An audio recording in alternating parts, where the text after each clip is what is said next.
আপনারা চাইছেন সুষ্ঠু নির্বাচন, আমরা সুষ্ঠু নির্বাচন করে দিচ্ছি। আর কোনো সমস্যা আছে? যদি কমপ্লেন থাকে বলেন। আমি সরাসরি যুক্ত রয়েছি পঞ্চগড় দেবগঞ্জ থানার চেঙ্কি ইউনিয়নের একটি ভোট কেন্দ্রে। এখানে উৎসুক জনতা তাদেরকে ছত্রভঙ্গ করে দিচ্ছে বাংলাদেশ সেনাবাহিনী। আপনারা চাইছেন সুষ্ঠু নির্বাচন, আমরা সুষ্ঠু নির্বাচন করে দিচ্ছি। আর কোনো সমস্যা আছে? যদি কমপ্লেন থাকে বলেন। তাহলে এখন যান, আমাদের কথা শুনেন, আমাদেরকে সুষ্ঠুভাবে কাজ করতে দেন, ঠিক আছে? আপনারা যদি আমাদের পর খুশি হন, আপনাদের উপর আমরা খুশি হতে চাই। ওদের রাস্তার ওই পাশে চলে যান, রাস্তায় থাকেন না, যান।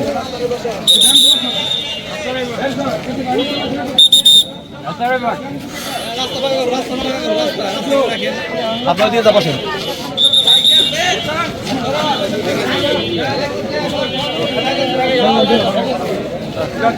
এই মোড়ে ধান রাখার কথা, এখানে গাড়ি তাহলে এটা কি ঠিক করছে?